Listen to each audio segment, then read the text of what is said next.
right, James, thank you for sitting in the hot seat today. I'd like to get your view on a few things. And if you don't mind, I'd like to start off with, I think it was on Ask Altucher recently. We were talking about, I brought up the end of America. I brought up, I think we were talking about gold or something. Maybe it was Bismarcky. And I was like, well, gold's good hedge for inflation, and it's good catastrophe insurance to own physical gold. And, I still believe that the U.S. dollar will lose its world reserve currency status at some point. And you said, well, I don't really know about that. We kind of have different views. So I'd like to see where you stand on Porter's end of America thesis. Sure. Look, and as I've said a year ago, I'm a big believer in the end of America as we've known it. So for the past 100 years, we've kind of relied on a certain type of America where we go to college, we buy stocks, we get a job, and we stay at the job for, so many years. And then we retire and we have a nice 401k and Social Security and everything's good. We retire and we're wealthy. And that whole world has turned totally upside down. So you can see it. Just search like any Federal Reserve database and the economic data. Look at the spike in part-time employees. So whenever you see those employment numbers, and it always looks like, unemployment's going down, it's all BS because the number of part-time employees is spiking up. And I see this because, again, which we've talked about many times, I'm on the board of a billion revenues employment company, CRRS, and I see where the numbers are. Our revenues have gone from like 200 million to a billion in the past couple of years, while the economies remain flat because employment agencies are shooting through the roof. Everybody is firing their full-time employees and then outsourcing to employment agencies. So the entire world has changed, and I could tell you how, but again. Just to address your issue, is gold the reserve currency? I don't know. I sort of think the stock market is the reserve currency. Like the stock market is your best hedge against inflation. Something like 60% of the S&P 500 revenues come from foreign countries. So again, if the dollar loses its strength as a currency, the stock market's going to go up just from the fact that everything's going to be priced in other currencies. So inflation will bring the stock market up. I don't know if gold is so correlated to inflation as everyone thinks. Well, it doesn't seem to be acting that way lately, so I'm not sure if it's doing that either. Well, by the way, I'm not really against precious metals, but if you're going to buy a precious metal, I like silver because it's also an industrial metal. So it's both precious and industrial. Okay, something, one of our other themes that we talk about on Stansberry Radio when Porter is actually on the show, a little jab at him there, is, this kind of rise of the machines, rise of technology and how technology is replacing, jobs. And you mentioned it with the temp jobs. So one of the questions we usually pose is what's going to happen to the 5 million, truck drivers, 18-wheeler drivers in the U.S., when they become automated. And over in the UK, they actually just changed the laws that next year they're going to allow fully automated 18-wheelers. And Mercedes has been driving these for tens of thousands of miles, if not hundreds of thousands of miles, testing these. Well, it's a good question. So your point is there's so many truck drivers, and suddenly they're going to be unemployed in soup kitchens. Yeah, that's what you're saying, right? Not saying necessarily soup kitchens, but how do you go from $65,000 to $100,000 plus a year to getting where you don't have a job anymore? What are they going to do? Well, let me just ask you, what happened to all the people who used to drive horses? All right, I know where you're going. What happened to everybody who made VHS tapes? Okay, I know where you're going, but here's the thing. There are 93 million people that have permanently left the workforce, and that number grows every single month, right? I totally agree. So let me just say, and I don't mean to sound harsh, I'm trusting we're all adults, and the listeners here are all adults. And look, I've been through some incredibly hard times where I've been really scared and really frustrated and unemployed and so on. But for this purpose right now, I don't give a shit what happens to them. So we're just focused on how can you and I and the listeners make money and survive what's going to happen. And so I'm very focused on that because I'm very scared. I'm incredibly focused on how I can preserve and make wealth for myself and my family, and help the listeners as well. Or we can spend time talking about social aid programs for retired truck drivers. What do you want to do? All right, let's talk about solutions. That's a good point. So, in your talk in Miami, I believe you talked about a kind of a revolutionary potential kind of breakthrough company, and I don't know if it had to do with cancer or something like that. You tend to follow kind of these breakthrough technologies and industries. Are you seeing anything out there, any opportunities for investors? You mentioned the stock market a minute ago as being a good hedge against the U.S. dollar going down. Are you seeing any opportunities out there for investors? Absolutely, Aaron. I think the stock market, everyone uses the phrase stealth correction. And I think probably a lot of, people who own stocks have seen this, where you have companies, the big companies like Exxon, Microsoft, they might have had like a 5% correction, but then smaller cap companies, more speculative ones have gone down up to 50%. And so these are many good companies, but mutual funds that were getting withdrawals in the past few months had to sell something. So they didn't sell Microsoft, they sold the smaller cap companies. Or at the very least, Microsoft were able to, companies like Microsoft have such high volume, they're able to absorb the liquidation better than smaller companies. So we have had this stealth correction, and I think there are a lot of opportunities out there. And I can go over what I'm looking at. So I tend to buy and hold stocks forever, and it takes me a long time to decide to buy a stock. So I could talk about some stocks that I own and some stocks that I'm looking at Sure, owning. that'd be great. Okay, so I like to diversify, and I diversify first between the future and the present. So the future companies are the ones where you can clearly see the trends that are taking place, and you buy a smattering of stocks in those trends. And the present companies are the ones also that take advantage of the trends, but they're already in place and they're already cheap for various other reasons. Even though they might be fully owned by mutual funds and stuff, they're still going to continue to go up. So depending on your risk profile, you could pay attention to me on past or on present or on future or on both. So like, for instance, let's just take a look at a very basic trend, which is the fact that we're running out of lithium. So every car company is switching to these electric hybrid stuff. And like, I hate companies like Tesla, and I know Porter doesn't like Tesla because whatever, it's a fully electric. You plug it into the wall. The only time I've ever seen anyone use a Tesla car, I was actually visiting Ice-T, and there was a car in his garage. He lives in an apartment building. Car in his garage was plugged into the wall, and I think that must have either been a Tesla car or some other kind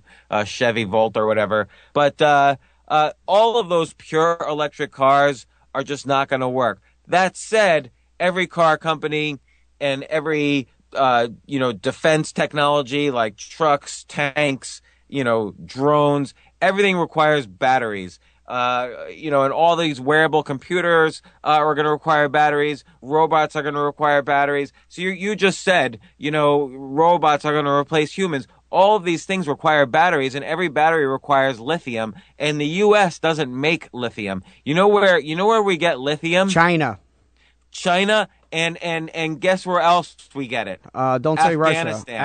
Great.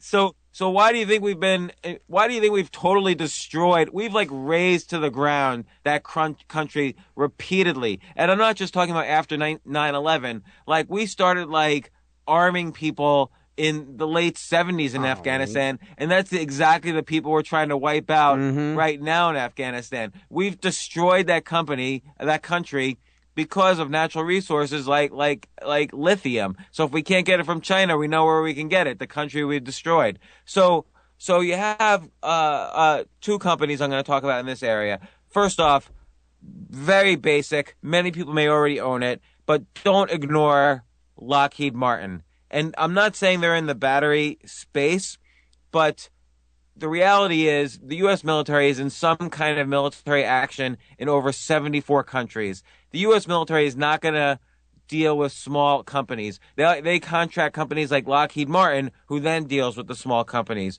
So Lockheed Martin, so if the U.S. military suddenly needs like 100,000 drones to kind of invade some country, we're gonna call Lockheed Martin first, and then they'll call the smaller companies. So Lockheed Martin trades for 13 times forward earnings, has a 3.2% dividend yield, and here's what I love the best: the company has actually increased their dividend for at least 10 years in a row. So two things. We're gonna keep on engaging in more and more military activity. Like the Nobel Peace Prize winner, who's the president right now, is in something like 30% more countries involved in military action than in the prior president's term. So it's just whatever you think about defense or military or war. I'm personally against all wars. I'm sort of an isolationist if you take it to an extreme.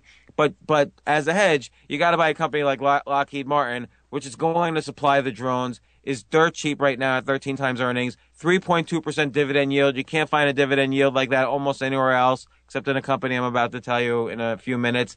And they keep raising their dividend. So they're so confident in their dividend, they just keep raising it year after year after year. Last year it was 3.1%, now it's 3.2%.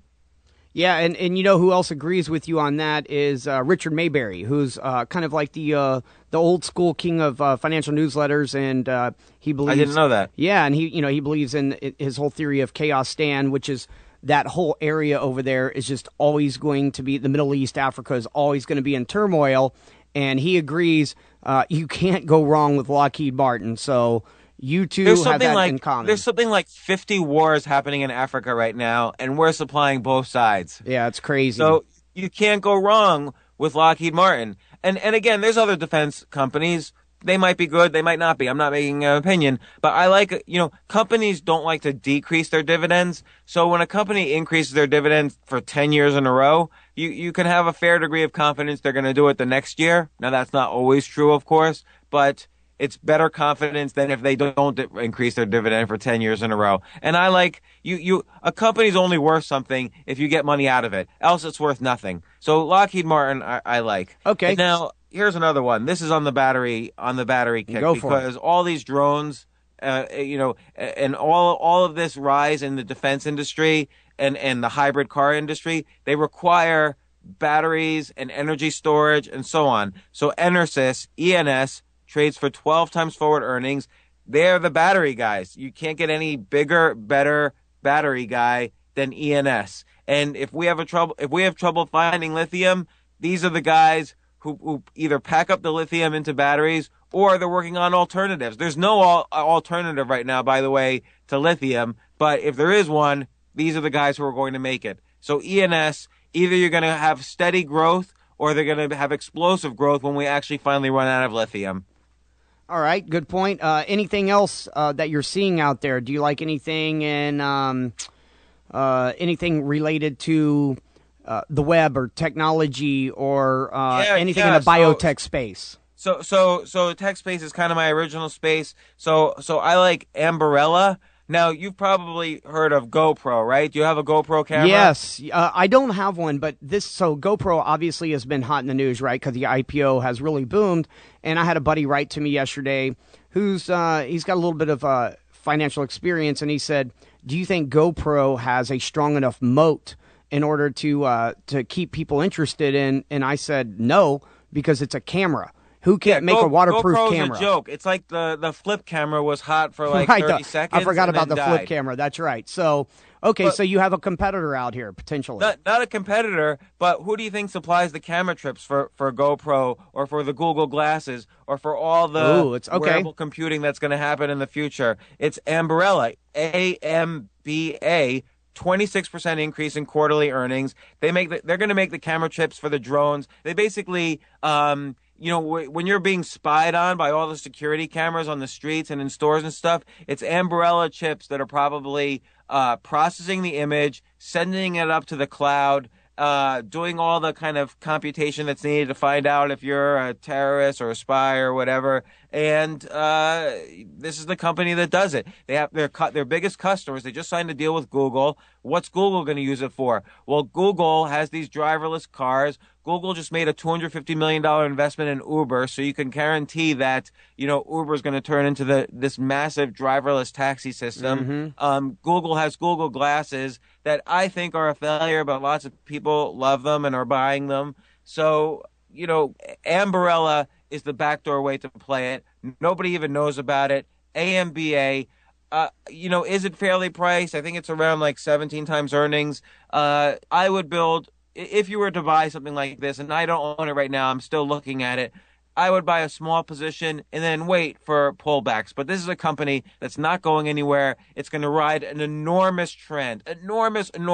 Robotics, wearables, and drones are all going to use Ambarella camera chips. So this is a company to keep an eye on and to probably take a chance on. Wow, interesting. I haven't heard of it, but I like, we always kind of talk about going for the picks and shovels, right? So you don't go for the straight producers or the front man like the GoPro. You go for the technology inside it. So that's pretty exciting. Absolutely. Like anytime something's like hot, like GoPro or Tesla, just everybody's already in that. Like I don't like to look at those. Now that said, it's not such a bad idea to buy the clear winner in an industry. So like Google is just over time, Google is going to go up. Amazon is going to go up. Apple at 12 times earnings, it's not going to go down after, in the long run. They have the iPhone 6 coming out, and then probably they have the iPad Mini Air, the rumored iPad Mini Air coming out. So I think the iPhone 6 is probably baked into the stock, but not the iPad Mini Air. They'll make innovations on Apple TV. There's kind of like three stacks that rule the world. It's the Apple stack, the Google stack, and the Amazon stack. And all three of those are going to continue to go up. So if something's the clear winner and it's going to be here 20 years from now, then you're probably safe buying that stock. All right. Anything else that you're seeing out there that you like? Any other sectors? Yeah. What do you think? What supplies, for all the talk about alternative energy, which has totally failed, what supplies half the electricity in the United States? Coal still. Coal, exactly. So my play on coal is a stock ARLP, Alliance Resource Partners. I don't know if you guys have ever talked about it before. But I know we have not on the show, and I don't even know if anybody's written about it. Yeah, so it trades for, get this, 6 times earnings. Okay, they have a dividend yield of 5.4%, and they also have raised their dividend for 10 years in a row. So, and here's the thing about coal. Everyone acts like, oh, I'd rather use wind power than coal. Have you ever, like a wind farm takes up hundreds of acres, and, coal is just straight down into the ground. So it actually uses less natural resources than all of these wind farms that, by the way, are powered by coal, ultimately. Exactly. So I don't like to confuse ideology with making money for my family. I don't want ideology to put its hand in my pocket. So it doesn't matter to me what I believe in. Like, I'm anti-war. I'm happy to have as clean as technology as you can have. And you know what? Coal is actually going to get cleaner because they'll figure out how to take the exhaust and reuse that and recycle it. There's various actual regulations against recycling the exhaust that come out of coal mines, but that actually could be an incredibly useful source of energy. But Alliance Resource Partners, ARLP, 5.4% dividend yield, 6 times earnings, raise their dividend every year for 10 years in a row. Half the electricity in the country, and probably more really, if you look out in the back door, is powered by coal. It's not going anywhere. That's my play in coal.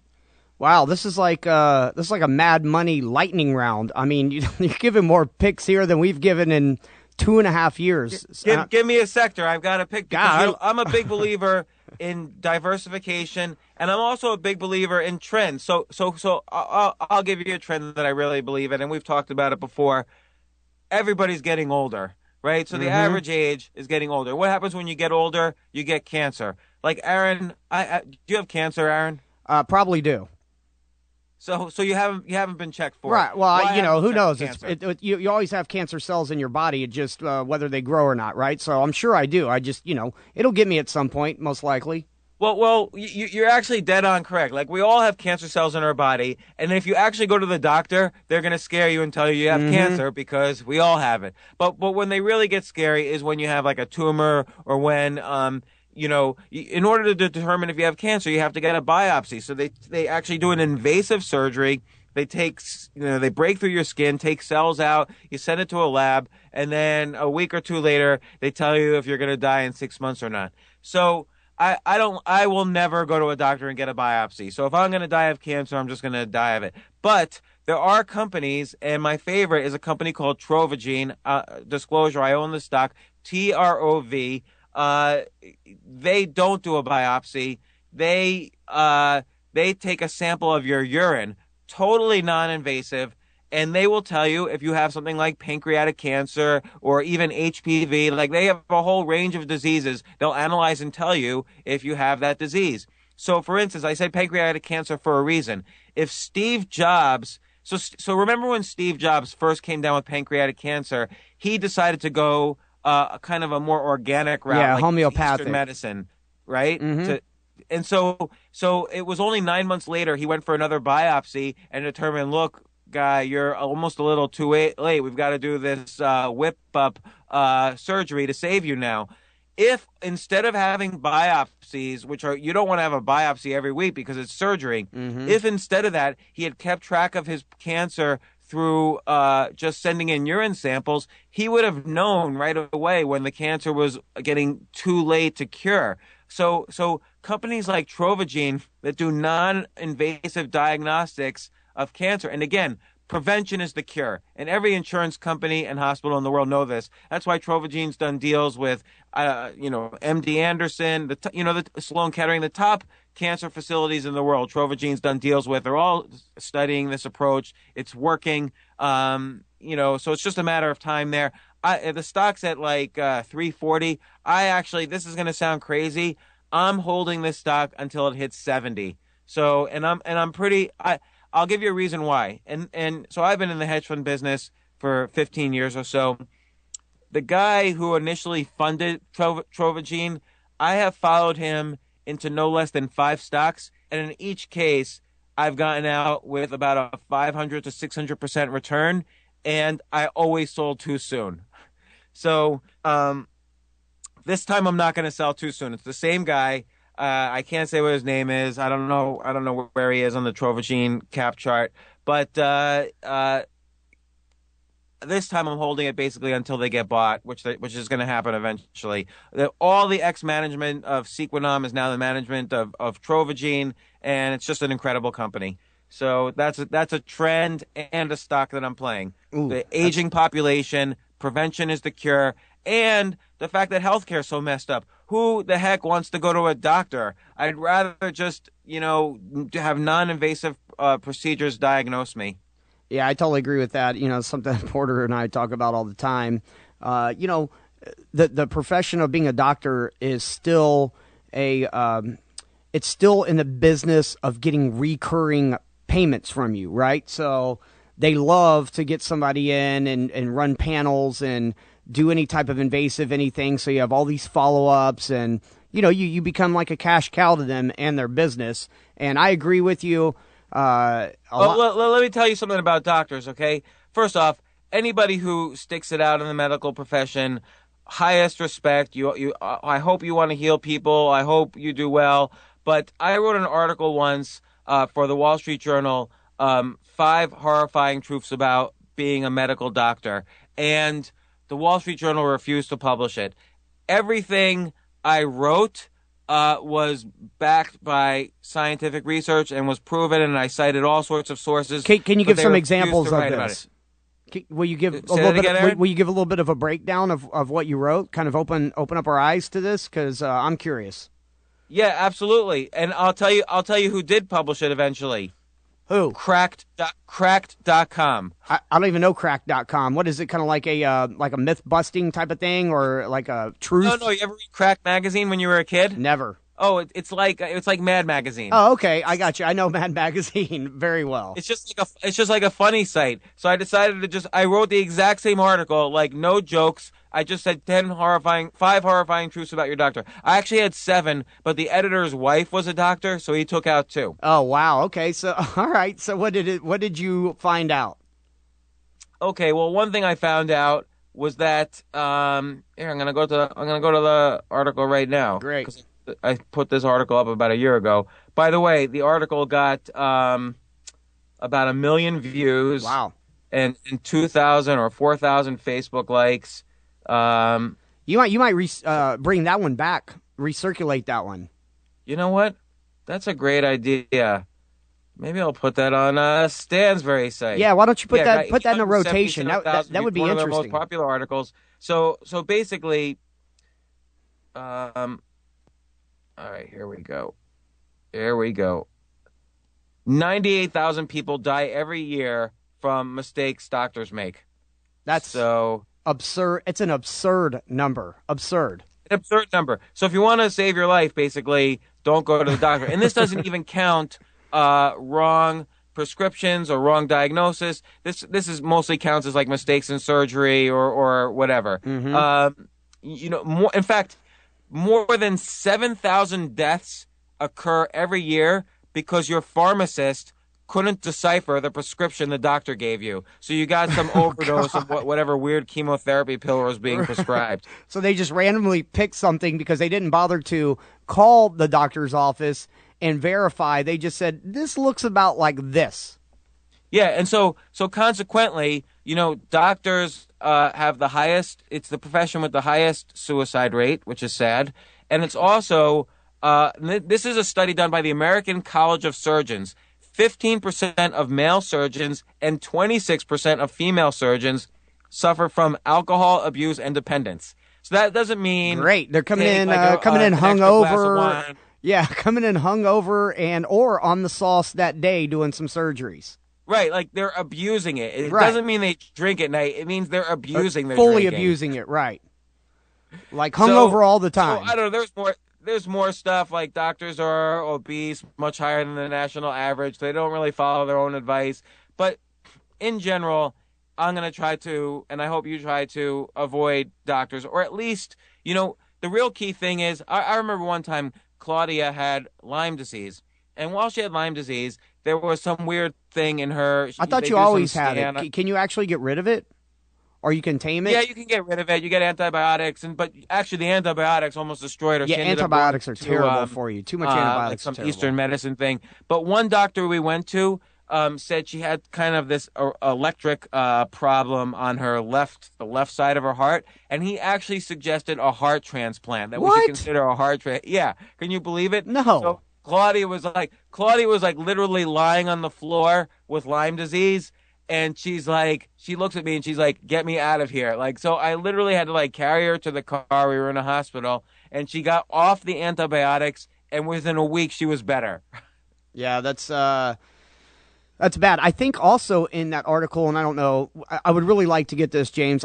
If we could get a link, we'll send it to our Stansberry Radio list so that they can look at it because I think it would be interesting because I think you even profiled if you're going to have surgery, here's the doctor or the surgeon that you want to have. And I think there was a male, had been in the military or something like that. Oh, yeah. I did do that. I think that was on the original article, and it might have been taken out because, again, the wife of the guy wife, right? was She's a female. She didn't fit the profile, so it probably didn't make sense. Okay, but here's an interesting thing, though. If you're going to have surgery, don't have it in July. And we talked about this a year ago because I remember Porter was going to have surgery in July, and I got him nervous a little bit. That's right. And I felt bad. But the reality is doctors go on vacation in July, and so their interns and their residents start doing the surgeries. Yeah, that's it's a little sketchy. Yeah, and in the United Kingdom, actually, it's called the August killing season because in the United Kingdom, the doctors go on vacation in August.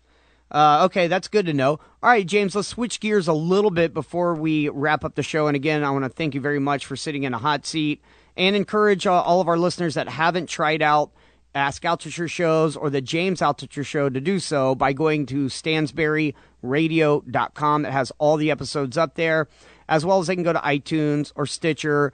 And if you could be so kind as to leave a review in iTunes, that would be very helpful for keeping the rankings of your show bumped up.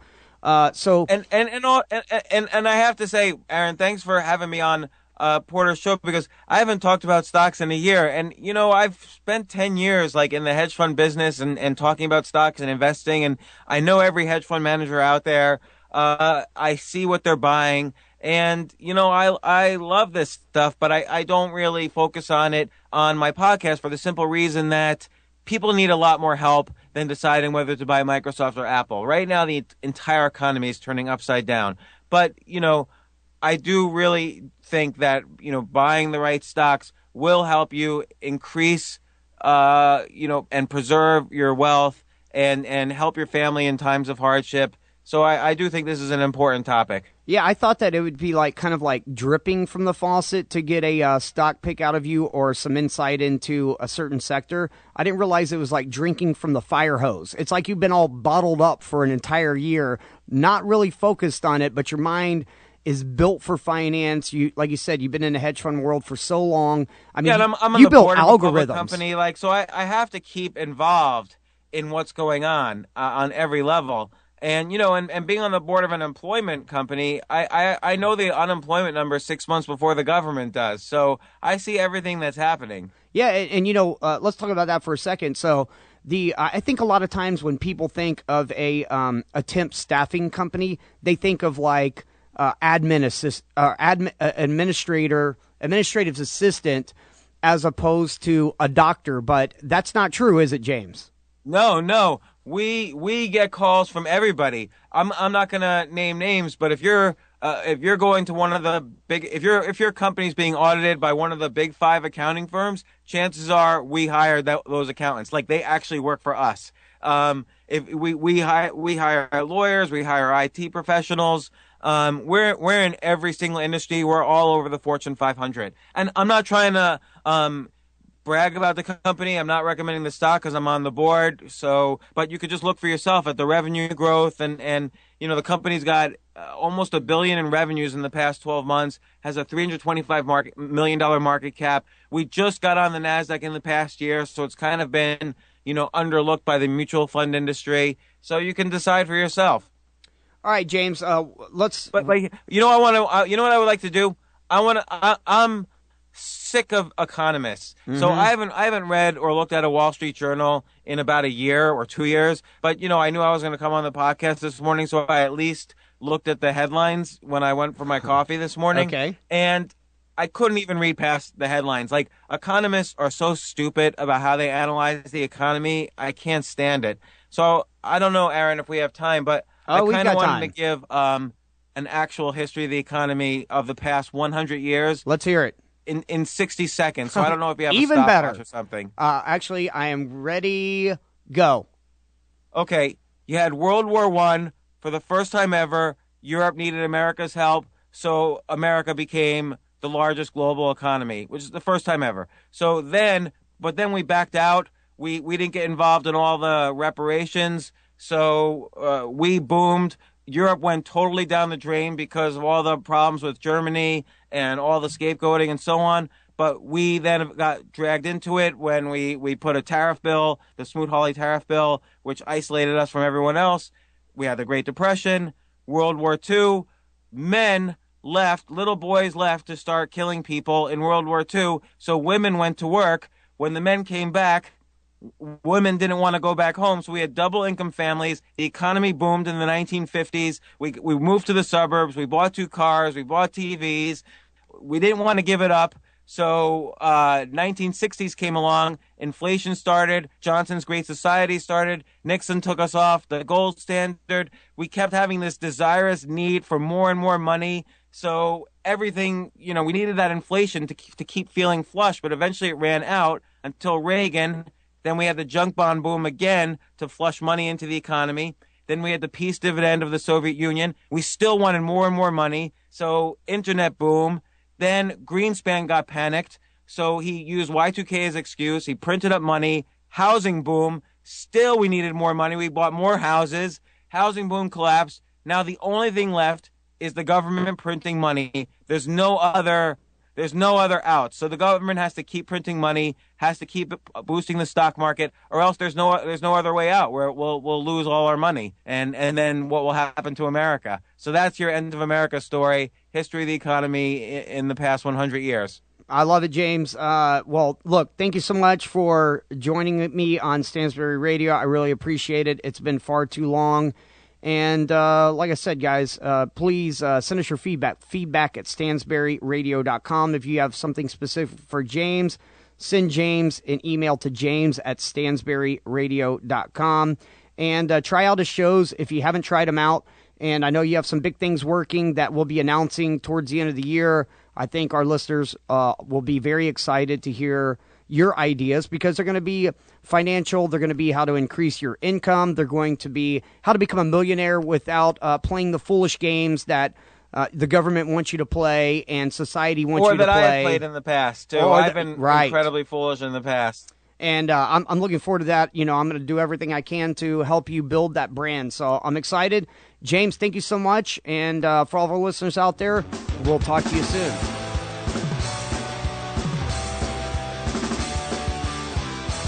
Stansberry Radio is a purely public broadcast and is not intended to be personalized financial advice for any individual's specific situation.